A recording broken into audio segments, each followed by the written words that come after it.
generan las ondas de tsunami.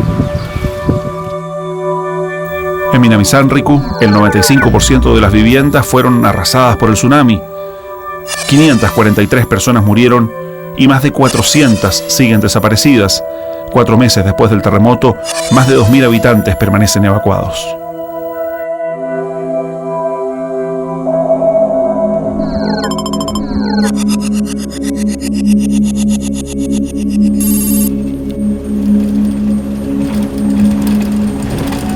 Junto a nuestro equipo seguimos avanzando por la costa. Parte del litoral está lleno de pequeñas bahías y desembocaduras. Esto, lejos de proteger a la población, encerró e hizo crecer el tamaño de la masa de agua que llegó tras el terremoto. Como veremos, el efecto fue aún más devastador.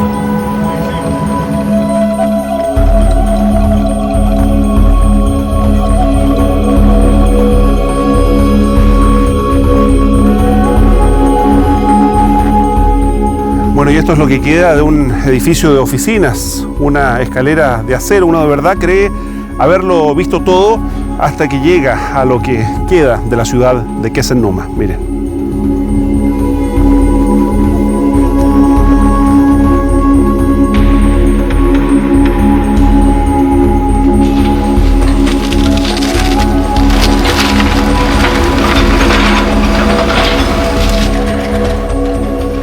Aquí han tratado de despejar lo que hasta hace un tiempo eran las calles de un concurrido sector portuario, pero no hay nada para reconstruir. Habrá que hacer todo de nuevo. Hay zonas completas que parecen bombardeadas, pero la destrucción solo se explica por la fuerza de la naturaleza.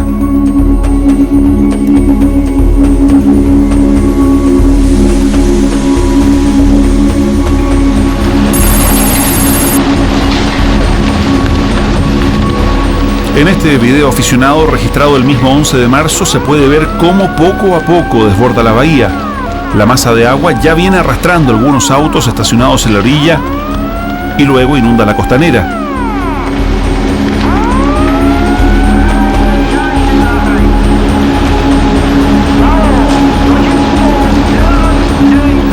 En menos de 2 minutos el galpón de techo verde que se ve al fondo es removido desde sus cimientos. Hay personas en los techos que intentan sobrevivir. Varios no lo logran y caen al torrente. Al fondo, las construcciones que habían resistido el terremoto literalmente no pueden con la fuerza del agua.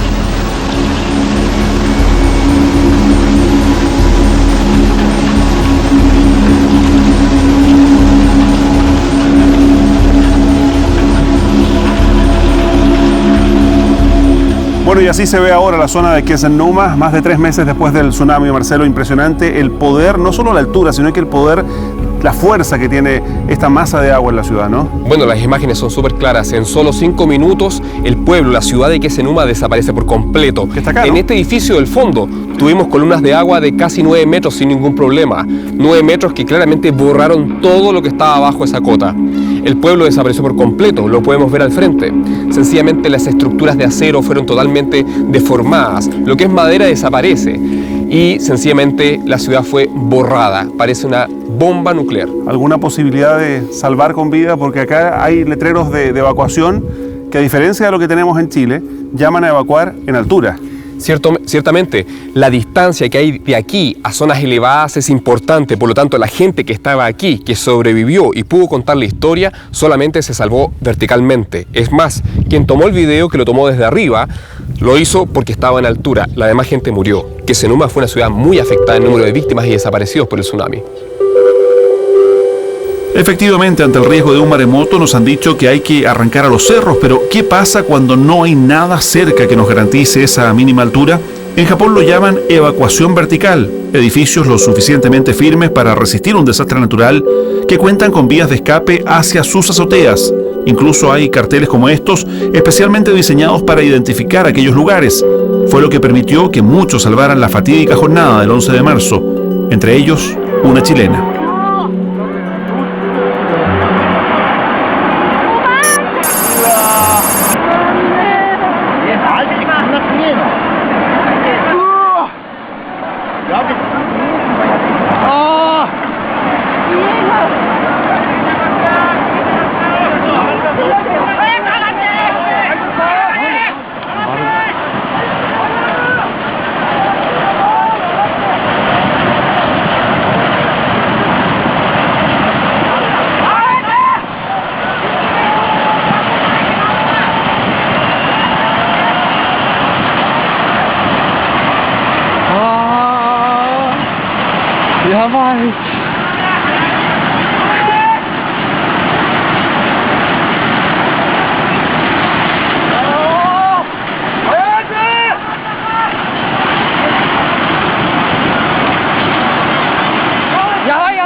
Hoy en Japón hay casi 100.000 personas que siguen viviendo en refugios temporales, entre ellos la única chilena que permanece en esta condición, Sandra Medina. Ella llegó hace 13 años a este lugar enamorada de un japonés del que más tarde se separó. A cargo de la limpieza en una empresa junto a la bahía de Kesennuma, estaba terminando su jornada de trabajo cuando la sorprendió el terremoto.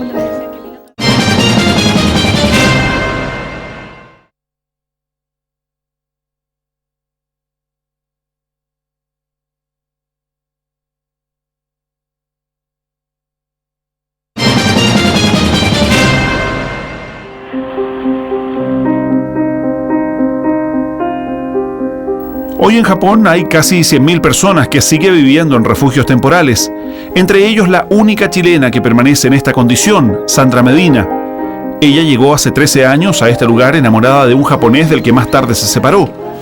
A cargo de la limpieza en una empresa junto a la bahía de Kesennuma, estaba terminando su jornada de trabajo cuando la sorprendió el terremoto. Muy largo.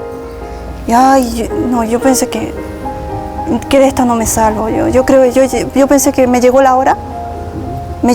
Así que le pedí a Dios que tuviera piedad de mí solamente. Y en mi cabeza estaba, ¿qué va a ser de mi hijo? Que si yo ahora me muero, ¿qué va a ser de mi hijo?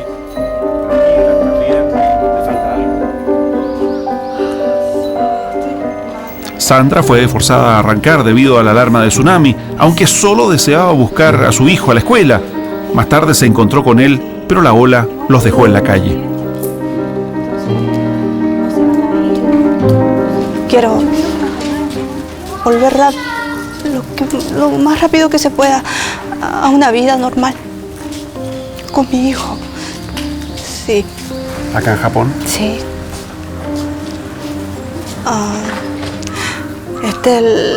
Si bien es cierto, la gente es bien buena aquí, pero no es lo mismo que estar en tu casa, tener tu espacio. Y si bien es cierto, los adultos se adaptan, se aguantan, los niños no. ¿Cómo está tu hijo? Mi hijo está bien, pero le costó bastante adaptarse a esta situación. Imagínate, como todo niño tiene sus mañas, ¿verdad? Aquí no puede, es que donde dormimos esto es un poco duro. Y lo pasa mal con la espalda porque como es gordito. Pensando en el futuro de su hijo Yoshida, de 12 años, Sandra no desea volver a Chile. Tampoco sabe cuánto tiempo más deberá estar albergada. Ha recibido ayuda de nuestra embajada en Tokio y también el techo, el abrigo y la comida que a diario recibe en este lugar. Pese a su situación, está empeñada en salir adelante. Al igual que ella, miles de personas en Japón desean volver a ponerse en pie. Hoy toda ayuda se hace escasa, incluso en una de las mayores potencias económicas del mundo. De allí la importancia de contar con el apoyo de equipos de todo el planeta que aún remueven escombros.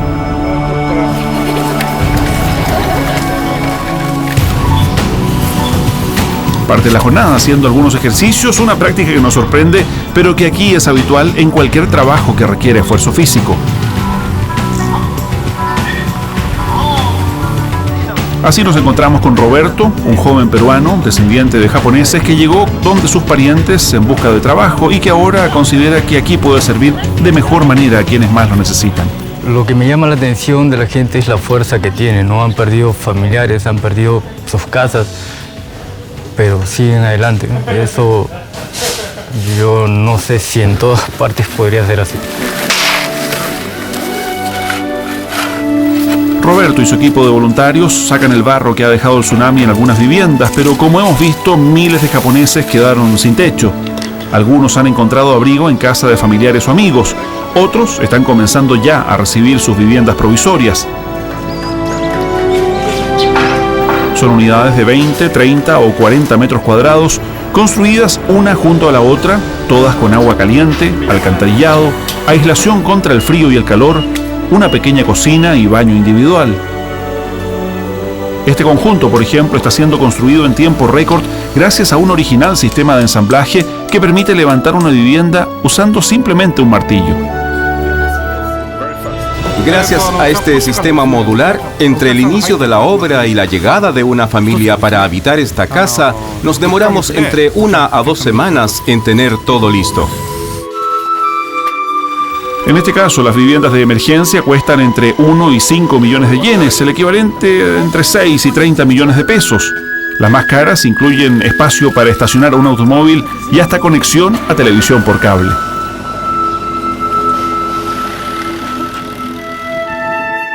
En una de estas aldeas japonesas ya está instalado Sensei Abe, el profesor de Minami Sanriku que sobrevivió a 2 tsunamis.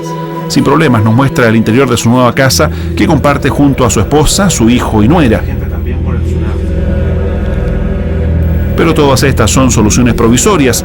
Se estima que la reconstrucción definitiva podría demorar hasta 10 años, a un costo que va mucho más allá de lo material.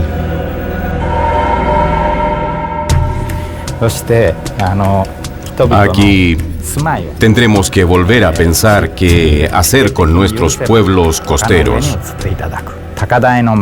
Lo ideal es reubicar las casas, colegios, hospitales en zonas elevadas y minimizar el riesgo en los sectores más planos, donde hay riesgo de daños por tsunami.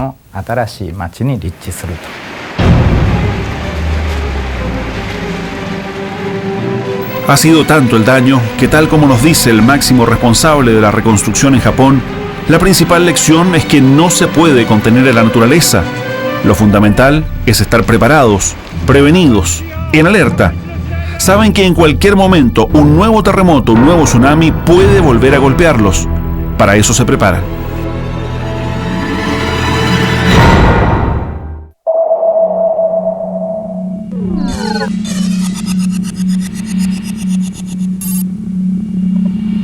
Y en nuestro recorrido nos hemos trasladado hasta la Agencia Meteorológica del Japón, donde no solo se ve el informe del tiempo. Ciertamente, esta agencia concentra el monitoreo de terremotos, tsunamis, volcanes, fenómenos meteorológicos, fluviales. En la práctica integra todo el monitoreo de eventos que pueden transformarse en potenciales desastres en Japón. Muy diferente a lo que tenemos en Chile con la Oficina Nacional de Emergencia, con el CHOA, con la propia Dirección Meteorológica. Bueno, acá son siglos de un trabajo integrado para el monitoreo de este tipo de fenómenos. ¿Qué es lo que hace aquí la gente, básicamente? Particularmente en el tema terremotos y tsunamis, ellos ya tienen 100.000 escenarios precomputados donde pueden saber, solamente conociendo la magnitud y la profundidad de un terremoto, la posibilidad de generación de tsunamis y darte rápidamente una alerta indicando tiempo de arribo y altura de ola a la costa en menos de 3 minutos.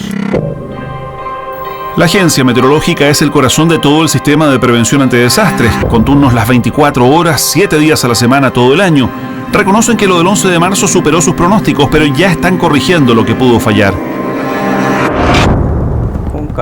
Lo bueno es que tenemos sensores en todo el territorio para medir la magnitud de un sismo y la altura de olas ante un posible tsunami. El pasado 11 de marzo hubo algunos problemas de comunicación por cortes de energía, pero ya estamos trabajando en solucionarlo con transmisores vía satélite. Son ellos los que activan la alarma que en segundos es transmitida en la televisión, la radio y los teléfonos celulares. En términos simples, cuando se origina un sismo, hay ondas primarias que avanzan a mayor velocidad que el propio temblor. Cuando esas ondas son captadas con equipos especiales, es posible dar la alerta un par de segundos antes del terremoto, tiempo suficiente para ponerse a resguardo. Hoy existe una norma que obliga a todos los canales de televisión en Japón a poner esta señal en caso de alarma. Incluso hay algunos televisores que pueden ser encendidos automáticamente si es que están apagados, por ejemplo, en la mitad de la noche. En el canal NHK tienen equipos dedicados solo a cumplir esta función de alarma, incluido su propio sismómetro. Muchas veces habíamos hecho simulacros en caso de una emergencia. Gracias a ello pudimos reaccionar oportunamente. Es un sistema que perfectamente se puede implementar en otros.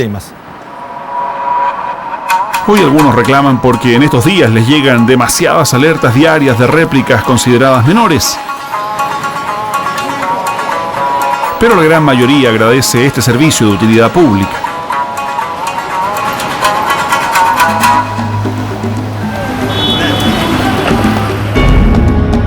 Mucha importancia tienen también las permanentes iniciativas para educar a la población sobre el riesgo sísmico, desde programas educativos en los medios de comunicación hasta exposiciones donde se enseña el origen de los temblores o incluso aspectos prácticos relacionados con un maremoto.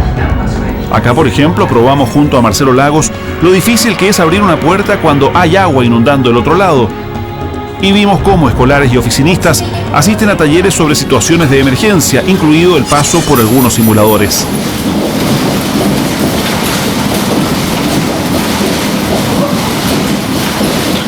Puede que algunos tomen todo este ejercicio como si se tratara de un juego.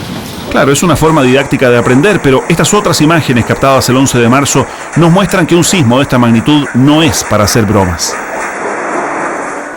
En Japón, la preparación para una emergencia incluye en muchas casas y oficinas tener a mano linternas, cascos, una radio a pilas y una serie de otros artículos que están a la venta en distintos lugares, incluido este centro de prevención de desastres creado por los bomberos de Tokio.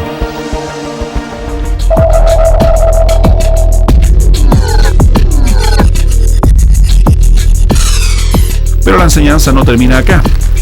Esta es la escuela primaria de Numazu, una ciudad costera al sureste de Tokio, lejos del epicentro del último terremoto. Como en cada recinto escolar de Japón, aquí realizan simulacros periódicos en caso de una emergencia. La palabra clave es okashi, que en japonés significa no empujes, no corras, no murmures.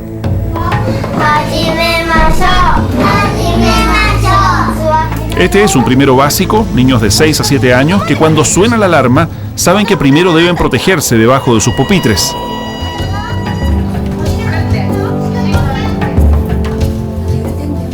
Luego usan los cojines que hay en cada silla como una capucha y así previenen los golpes de objetos que les puedan caer encima. Sin empujar, sin correr y en silencio, okashi evacúan luego su sala.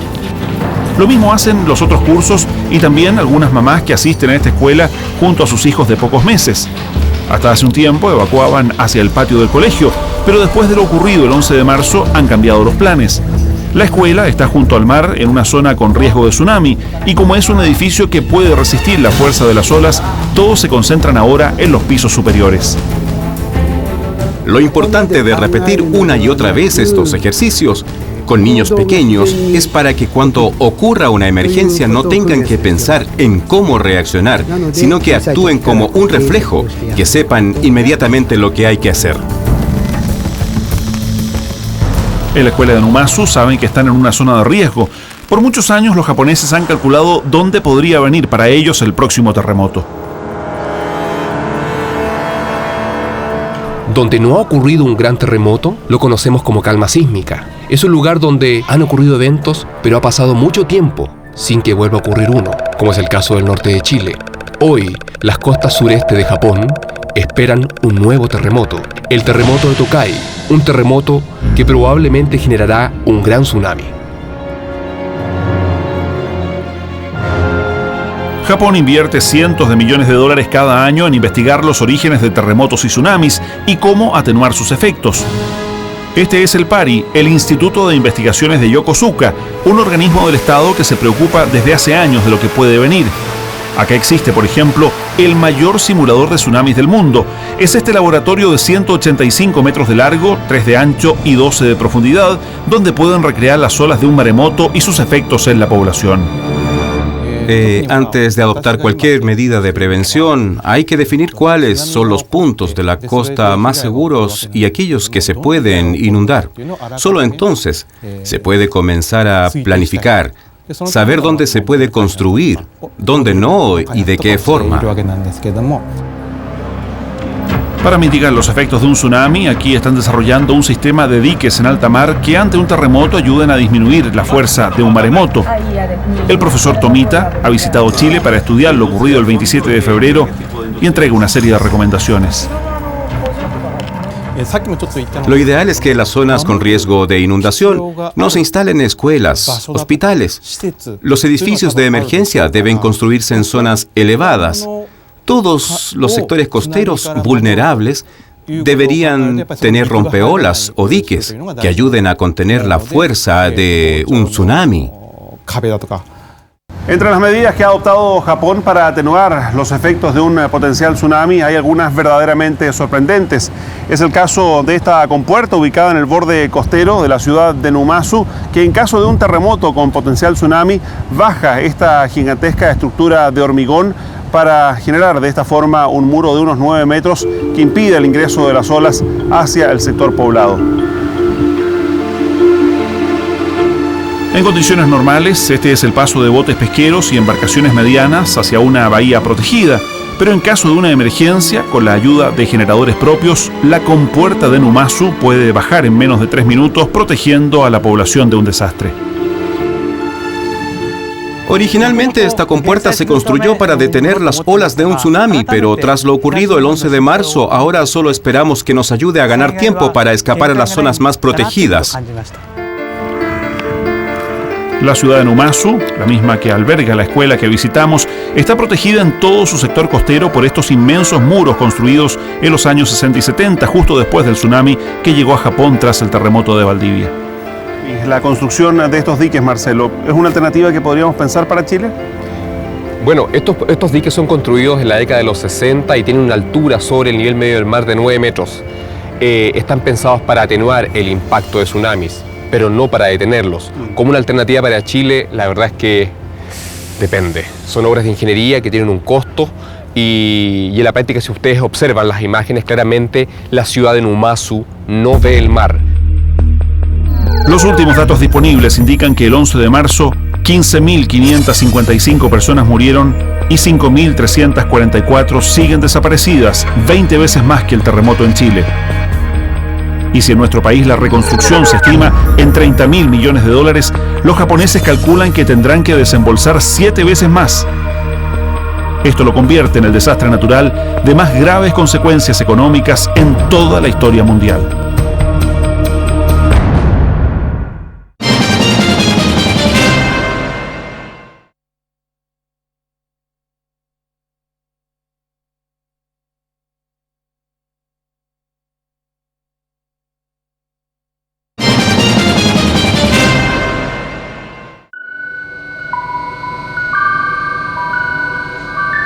Como si todo el daño que hemos visto no hubiera sido suficiente, el terremoto y tsunami de Japón generó otra catástrofe de consecuencias aún insospechadas: la fuga radioactiva en la central de Fukushima. Hubo alarma mundial y miles de personas fueron evacuadas, entre ellos Ricardo y Simón García, dos hermanos chilenos que estudian computación en una universidad de Sendai.